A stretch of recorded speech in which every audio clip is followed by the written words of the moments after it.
अगर अभी तक आपने द वॉइस को सब्सक्राइब नहीं किया है तो प्लीज़ अभी सब्सक्राइब करें।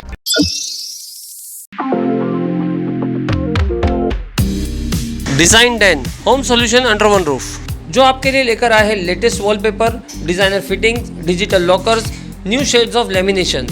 एक बार ज़रूर विजिट कीजिए design den at Hanuman sawmill compound near IndusInd bank, Agra road, Bhiwandi. Another branch at Sadguru apartment next to Nagrik bank, Mandai. Hello friends, मैं Firoz Memon, the voice news में आप सभी का स्वागत है। भिवंडी शहर कपड़ों का शहर माना जाता है, पावरलूम की इंडस्ट्री मानी जाती है और यहाँ पे सालों से जो सरकार है यहाँ पे सब्सिडी देती आई है यहाँ के जो पावरलूम ओनर है उनके लिए, ताकि उनको इस इंडस्ट्री को डेवलप करने में बहुत सारी रियायतें मिले। लेकिन हमने देखा है कि कुछ सालों से पावरलूम इंडस्ट्री जो है यहाँ पे भिवंडी की खास करके खसारे में है और उसका एक और कारण ये है कि सरकार कहीं ना कहीं सब्सिडी को लेकर जो है यहाँ पे पावरलूम के ऊपर अपनी लगाम कसने जा रही है। एक मरतबा हमें आया था कि जो 27 एचपी के ऊपर के जो पावर मतलब 27 एचपी तक के जो है उनको छूट दी जाएगी और उसके ऊपर जो है आगे सब्सिडी कैंसिल की जाएगी। तो इसी सिलसिले में उसके ऊपर एक बड़ा बयान आया है यहाँ पे। तो हम यहाँ पे आए रशीद ताहिर साहब के पास में, जो कि एक्स एमएलए भी है और भिवंडी के पावरलूम इंडस्ट्री को काफ़ी करीब से जानते हैं, काफ़ी बारीकी से जो है इनकी पकड़ है इसके ऊपर। तो रशीद भाई, थोड़ा सा आप बताइए कि क्या फ़ैसला आया है और उसके ऊपर आगे अब पावरलूम वालों को क्या करना चाहिए। देखिए, काफ़ी महीनों से पावरलूम की सब्सिडी के ताल्लुक से और पावरलूम के रजिस्ट्रेशन के ताल्लुक से 2018 में जब बीजेपी की गवर्नमेंट थी, उस वक्त उन्होंने एक पॉलिसी बनाई थी कि हर पावरलूम यूनिट को रजिस्ट्रेशन करना ज़रूरी, ऑनलाइन रजिस्ट्रेशन। लेकिन उस वक्त हम लोग 2019 से लेकर 2021 तक किसी न किसी तरह रोक लगाए हुए थे और ब्यूरोक्रेसी जो है अब उस इशू के ऊपर बहुत ज़िद कर रहा है। बीच में हमारी meeting textile minister Aslam Shaikh साहब से हुई और उसमें हमने उनको इस बात पर कन्विंस कर लिया। वो कह रहे थे कि फॉर्म भरने में ऑनलाइन नहीं ऑफलाइन आप भरो, लेकिन उसमें आसानियां हम पैदा कर देंगे। लेकिन हमने देखा कि छोटा पावरलूम मालिक जो है वो किसी तरह वो फॉर्म भरने के काबिल नहीं, उसमें इन्वेस्टमेंट क्या है, जबकि हमारा हेरिडिटरी है। हम बुनकर हैं, जो बुनियादी बुनकर हैं, हमारे बाप दादा से इंडस्ट्री चली आ रही है। तो इस बात पर हमने उनको कन्विंस कर लिया और उन्होंने रजिस्ट्रेशन के ताल्लुक से 27 हाउस पावर से नीचे जो पावरलूम यूनिट है उनको निकाल दिया। अब 27 के ऊपर भी जो यूनिट्स हैं, एटलीस्ट प्लेन पावरलूम जो है, टोरेंट पावर कंपनी या एमएसडीसीएल के गाइडलाइंस जो हैं वो ऐसी हैं कि एक गाले के अंदर जो है 2 से 3-4 मीटर नहीं देते। अगर हम दूसरा मीटर लेने जाते हैं वो इश्यू नहीं करते।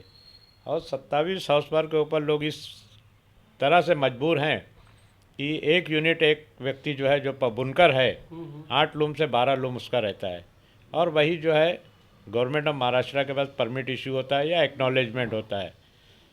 तो इस बात पर हमने तब पिछले दिन जो है उनकी तारीख जो 31 दिसंबर तक एक्सटेंड हो गई थी।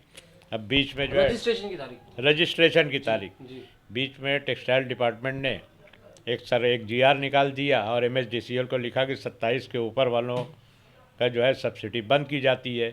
और कल गालिबन जो है वो सर्कुलर जो है एमएसडीसीएल से वो जीआर की कॉपी टोरेंट कंपनी में आई और उसको मिलते ही हम लोगों ने फिर असलम शेख साहब से कांटेक्ट किया और हमने उनको समझाने की कोशिश की, इस बात पर राज़ी किया कि 27 से ऊपर और तकरीबन 60 हाउस पावर तक, क्योंकि आज गाले का सेटअप ऐसा है कि एक गाले में 36 लूम 48 लूम, एक कारीगर पहले 4 लूम चलाता था, आज एक कारीगर 12 लूम चला रहा है।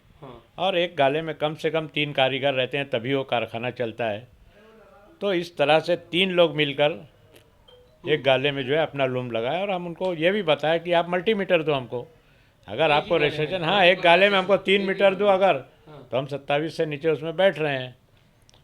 तो इन सब बातों को असलम शेख ने कल रात में मेरी तफसील से उनकी बात फ़ोन पर हुई है और इंशाअल्लाह ताला मैं भिवंडी के सभी पावरलूम मालिकान को जिनका लोड जो है 27 हाउस पावर से ऊपर है उनको ज़्यादा बेचैन होने की ज़रूरत नहीं है, पैनिक होने की ज़रूरत नहीं है। इंशाअल्लाह ताला उन्होंने बोला है कि आप बॉम्बे आ जाओ कभी 2-4 दिन में।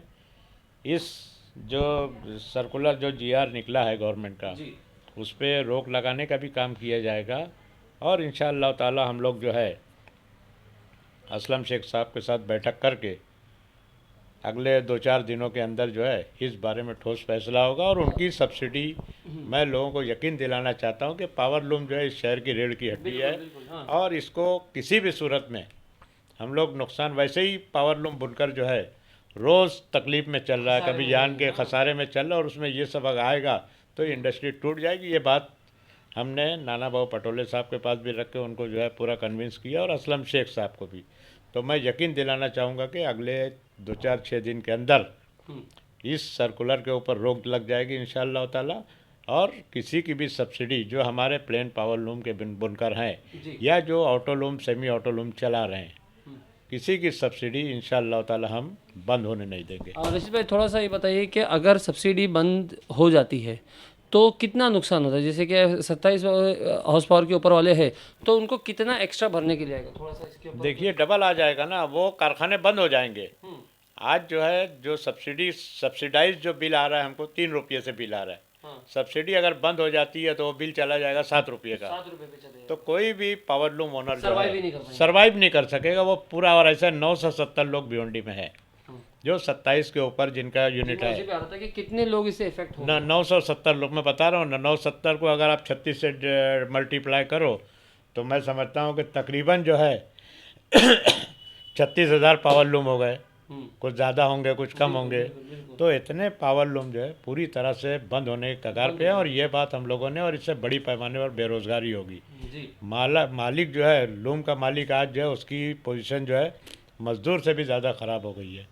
तो हम लोग किसी भी सूरत में इस इंडस्ट्री को नुकसान होने नहीं देंगे और इंशाअल्लाह ताला मैं यकीन दिलाना चाहूँगा पूरे शहरवासियों को किसी की सब्सिडी इंशाअल्लाह ताला बंद नहीं होने देंगे। जब असलम शेख से आपकी बात हुई तो उनका क्या अप्रोच था? मतलब क्या वो इस मामले को जो हल करने के उसमें थे, पॉजिटिव अप्रोच था उनका कि क्या? बिल्कुल बिल्कुल बहुत पॉजिटिव था। उन्होंने कहा कि सरकार हम लोग कोशिश कर रहे हैं कि छोटे लोगों को ही ज़्यादा से ज़्यादा सब्सिडी का फ़ायदा मिले।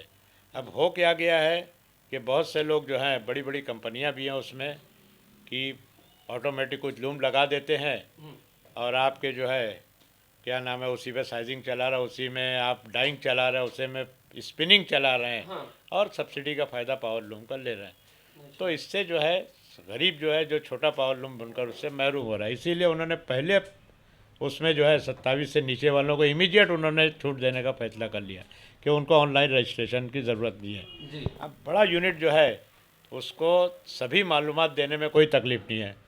जितना कॉलम है, कितना इन्वेस्टमेंट है, बिल्डिंग परमिशन क्या है, ये है वो है, बड़े यूनिट वाले आसानी से दे सकते हैं। अब हम लोग जो है 4 ओनर मिल के एक गाले में अगर 36 से 48 लूम लगा देते हैं तो हम लोग वो सब मालूमात नहीं दे पाते। इसके लिए हमने मांग की है कि इसको रजिस्ट्रेशन की जो मैंडेटरी आपने रजिस्ट्रेशन किया है ज़रूरी है उसके ज़मरे से निकाल के हमको रजिस्ट्रेशन की छूट मिले और इंशाअल्लाह ताला उसमें हमें कामयाबी मिलेगी। जी बहुत बहुत शुक्रिया। तो दोस्तों देखा आपने किस तरह से यहाँ पे अगर सब्सिडी कट हो जाती है, सब्सिडी कैंसिल हो जाती है तो तकरीबन 36,000 लूम जो है भिवंडी के अंदर ये बंद पड़ जाएंगे और इनसे जुड़े हुए कई हज़ार लोगों का रोज़गार भी जो है वो ख़तरे में आ सकता है। तो इसीलिए बहुत ज़रूरी है कि इस शहर की जो धड़कन है वो बरकरार रहे और इसलिए हम चाहते हैं कि यहाँ पे जो मिनिस्ट्री है वो भी इसके अंदर दखल दे के एक पॉजिटिव जो इसके अंदर फैसला है वो ला के दे। दोस्तों हमारे साथ ऐसे ही बने रहे। मैं Firoz Memon, the voice news से। Thank you.